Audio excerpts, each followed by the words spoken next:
शेतकरी भावांनो नमस्कार। जर आपल्याला शेतीसोबत एखादा व्यवसाय करता येईल आणि तो परमनंट आपल्याला उत्पन्न देणारा असेल आणि त्याची मोफत ट्रेनिंग असेल, मोफत शिकायला भेटणार आहे, तर मला वाटतं प्रत्येकानं हे करायला पाहिजे।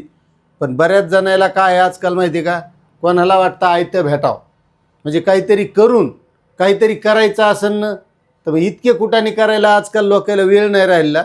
मात्र असाच वेळ घालते वर्षे 2 वर्षे 4 वर्षे, पण काही गोष्टी केल्याच्या नंतर जर आपल्याला परमनंट असं उत्पन्नाचं एखादं साधन निर्माण होत असेल ना, तर ते करायची अशी कोणाला आवडलंही राहिलेली नाही।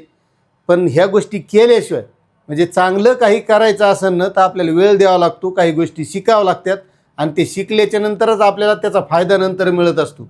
जसं आपण आज डायरेक्ट नोकरीत लागावं शिकायचंच नाही असं कधीच होत नाही, आपल्याला शिकावंच लागतं। 10वी 12वी ग्रॅज्युएशन ह्या गोष्टी झाल्याच्या नंतर मग कुठंतरी जागा निघत्यात, कुठंतरी अर्ज भरावा लागतो आणि मग कुठंतरी नोकरी लागती, ती आजकाल लागणं। मग आता जर आपल्याला शेतकऱ्याला किंवा शेतकऱ्याच्या मुलाला शेतीसोबत आपल्याला एखादा जोड व्यवसाय करायचा असेल आणि त्यासाठी जर मोफत ट्रेनिंग भेटत असेल, तर तशी संधी आता आलेली आहे। त्यामुळं ज्यांना या गोष्टीचा फायदा घ्यायचा आहे त्यांनी हा व्हिडिओ शेवटपर्यंत बघायचा। यामध्ये आपण तो नेमका व्यवसाय काय आहे, त्याच्यासाठी प्रशिक्षण कसं आहे, या सगळ्या गोष्टी बघणार आहोत। आणि ते घेण्यासाठी आपल्याला कुठं अर्ज करायचा आहे, त्यासाठी कागदपत्र काय लागणार आहेत, हे कोणाला करता येणार आहे, ह्या सगळ्या गोष्टी आपण पाहणार आहोत। मात्र मी सुरुवातीला जसं सांगितलं की कोणाला काही करायचं म्हणलं का तर कुटाने करून करायचं लई कंटाळा आलाय। पण तुम्हाला सांगतो लग्न बी करायचं असेल ना, तर काहीतरी आपण कामधंदा जर करत असलो तरच पोरगी द्यायलेत, नाही तर निस्ता वावरावाला बी असला का त्याला पोरगी देईनच। रोज पोरगा आऊत हाणतंय पण तरी त्याला पोरगी कोणी देईन। नगदी उत्पन्नाचा स्रोत ज्याच्याकडे रोज जेव पैसे कमीतू त्यालाच सध्या मान आहे। मग तुमची 15 एकर रान असू द्या त्याला देईन, आणि 5 एकरवाला आहे मात्र त्याचजवळ काहीतरी जोड व्यवसाय रोज नगदी पैसे घरी आणतो त्याला लोक प्राधान्य द्यालेत। हे आज जमान्याची रीती।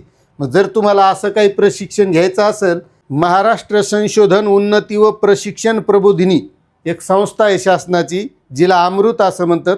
या शासनाच्या स्वायत्त संस्थेमार्फत अमृत ड्रोन मिशन चालवलं जाते। म्हणजे जे काही ड्रोन आहेत, आता यापुढे तुम्हाला माहिती आहे आपल्याला फवारणी शेतात करायची असेल, मोजणी करायची असेल किंवा शेतीचं परीक्षण करायचं असेल तर आता ड्रोन आले। आणि मग या ड्रोनच्या माध्यमातून जी फवारणी केली जाते, जे कामं केले जातात, हे ड्रोन चालवण्यासाठी आपल्याकडं प्रशिक्षण असणं गरजेचं आहे, त्याचं लायसन असणं गरजेचं आहे।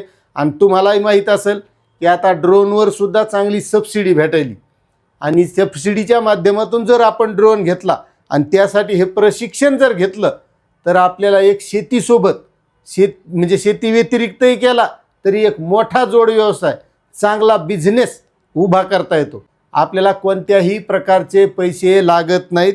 10 दिवसाचं प्रशिक्षण मोफत आहे, तिथं राहण्याची सोय आहे, जेवण्याची सोय आहे, सगळी व्यवस्था आहे, कोणत्याही प्रकारचा 1 रुपयासुद्धा लागणार नाही। आता यासाठी अर्ज कोण करू शकतो, तर महाराष्ट्राचा रहिवासी असणं गरजेचं आहे आणि तो शेतकरी असणं गरजेचं आहे। आणि त्यातली त्यात आर्थिक आणि दुर्बल म्हणजे गरिबीतला शेतकरी असला तर त्याला पुन्हा प्राधान्य आहे। आणि त्या शेतकऱ्याचं उत्पन्न हे वार्षिक 8 लाखापेक्षा कमी असणं गरजेचं आहे। आणि यासाठी आपल्याला ऑनलाईन पद्धतीने अर्ज करायचा आहे। डिस्क्रिप्शनमध्ये लिंक दिलेली आहे, त्या लिंकवर जाऊन आपण सविस्तरपणे अर्ज करायचा आहे।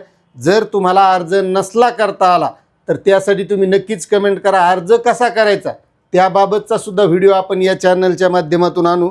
त्यामुळे ज्यांना या योजनेचा लाभ घ्यायचा आहे, या प्रशिक्षणाचा लाभ घ्यायचा आहे आणि ड्रोन घेऊन चांगला एक स्वतःचा व्यवसाय निर्माण करायचा आहे, त्यांनी नक्कीच याचा फायदा घ्यायला हरकत नाही। याची अर्ज करण्याची शेवटची तारीख आहे 30 जून 2026। आता तुम्हाला ही माहिती कशी वाटली, अर्ज करण्याची इच्छा आहे का, नक्कीच कमेंट करा। चॅनलवर नवीन असाल तर सबस्क्राईब करा। धन्यवाद।